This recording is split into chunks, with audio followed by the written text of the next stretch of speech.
మంత్రిగా ఉన్నప్పుడు అధికార దుర్వినియోగానికి పాల్పడి ఇష్టానుసారం వ్యవహరించిన మాజీ మంత్రి విడుదల రజనీకి ఏసీబీ ఉచ్చు బిగుస్తోంది. అక్రమ వసూళ్లలో ఆమెకు సహకరించిన అధికారులు కూడా కేసుల చట్రంలో చిక్కుకుంటున్నారు.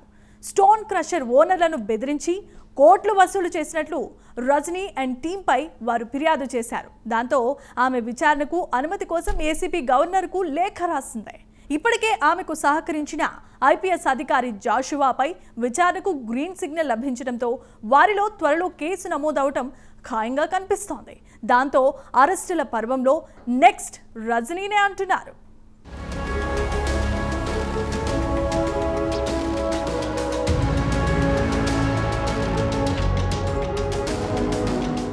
వైసీపీ నేతలపై వరుసగా కేసులు నమోదవుతున్నాయి. ఇప్పటికే వల్లభనేని వంశీ అరెస్ట్ అయి రిమాండ్ ఖైదీగా ఉన్నారు. మరోవైపు నటుడు పోసాని కృష్ణమురళి అరెస్టు కూడా జరిగింది. ఇంకోవైపు రేపు మాజీ ఎంపీ గోరంట్ల మాధవ్ను పోలీసులు విచారించనున్నారు. ఆ క్రమంలో మాజీ మంత్రి విడతల రజనీ పేరు తెరపైకొచ్చింది. వైసీపీ హయాంలో దౌర్జన్యాలు, అక్రమాలకు పాల్పడినట్లు ఆరోపణలు ఎదుర్కొంటున్న నేతలపై విచారణలు జరిపిస్తున్న కూటమి ప్రభుత్వం పక్కా ఆధారాలతో వారిపై కేసులు పెడుతోంది.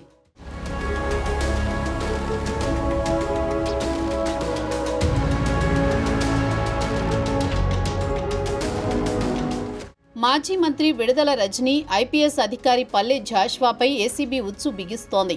పల్నాడు జిల్లా ఎడ్లపాడులోని శ్రీ లక్ష్మీ బాలాజీ స్టోన్ క్రషర్ యజమానులను బెదిరించి 2.20 కోట్లు అక్రమంగా వసూలు చేశారన్న అభియోగాలతో వారిరువురిపై కేసు నమోదుకు రంగం సిద్ధమైంది. రజనీ అధికారంలో ఉన్నప్పుడు తాను ప్రాతినిధ్యం వహిస్తున్న చిలకలూరిపేట నియోజకవర్గం పరిధిలోని ఎడ్లపాడులోని స్టోన్ క్రషర్ ఓనర్లను 5 కోట్లు డిమాండ్ చేసి 2.20 కోట్లు ముక్కుపిండి వసూలు చేయించారట.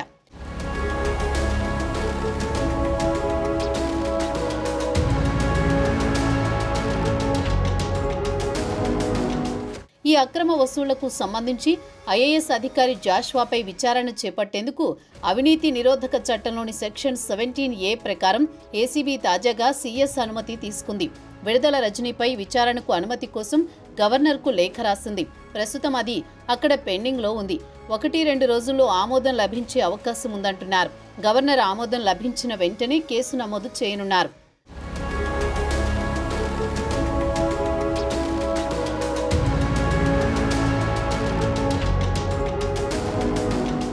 సాధారణంగా మంత్రిగా పనిచేసిన నేతల అరెస్టు సమయంలో గవర్నర్ అనుమతి తీసుకోవడం తప్పనిసరి.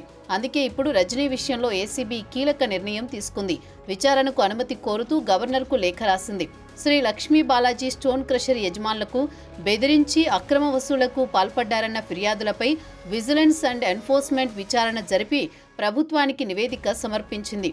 5 కోట్లు డిమాండ్ చేసి 2.20 కోట్లు వసూలు చేశారని, అందులో రజనీకి 2 కోట్లు, జాషువాకు 10 లక్షలు, రజనీ పిఏకు 10 లక్షలు చెల్లించారని విజిలెన్స్ తేల్చింది. దాని ఆధారంగా రాష్ట్ర ప్రభుత్వం ఏసీబీ విచారణకు ఆదేశించగా కేసు నమోదు కోసం అవసరమైన అనుమతులు ఏసీబీ అధికారులు తీసుకుంటున్నారు.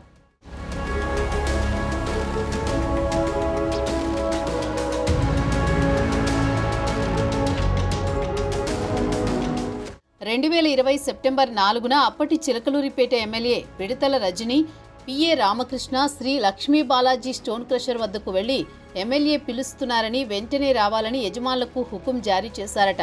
అప్పటికే రజనీకి జగన్ ఇంకా మంత్రి పదవి ఇవ్వలేదు. ఎమ్మెల్యేగానే దందాలు మొదలుపెట్టిన రజనీ క్రషర్ ఓనర్లు కలవగా క్రషర్ కార్యకలాపాలు కొనసాగాలంటే తనకు 5 కోట్లు ఇవ్వాలని డిమాండ్ చేశారట. తర్వాత కొన్నాళ్లకే నాటి గుంటూరు జిల్లా రీజనల్ విజిలెన్స్ అండ్ ఎన్ఫోర్స్మెంట్ అధికారిగా ఉన్న పల్లె జాషువా క్రషర్లో తనిఖీలు చేశారు. అనేక అవకతవకలున్నాయని, 50 కోట్లు జరిమానా చెల్లించాలని యజమానులను బెదిరించారు.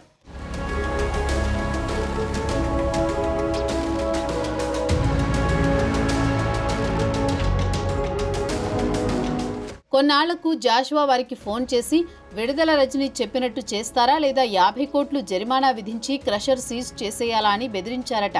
తర్వాత క్రషర్ యజమానులను తన కార్యాలయానికి పిలిపించుకుని త్వరగా సెటిల్ చేసుకోవాలని హెచ్చరించినట్లు విజిలెన్స్ నివేదికలో పేర్కొంది. జాషువా నుంచి ఒత్తిడి పెరగడంతో తప్పనిసరి పరిస్థితుల్లో స్టోన్ క్రషర్ యజమానులు డబ్బులు చెల్లించాల్సి వచ్చిందట. ఈ విషయాన్ని ఎవరికైనా చెబితే క్రిమినల్ కేసులు పెడతామని, వ్యాపారం మోయించేస్తామని బెదిరించారట. ఆ మేరకు విజిలెన్స్ అండ్ ఎన్ఫోర్స్మెంట్ ప్రభుత్వానికి నివేదించడంతో దాని ఆధారంగానే ఇప్పుడు ఏసీబీ కేసు నమోదు చేయనుంది. ఏసీబీ తాజాగా గవర్నర్కు లేఖ రాయడం సంచలనం రేపుతోంది.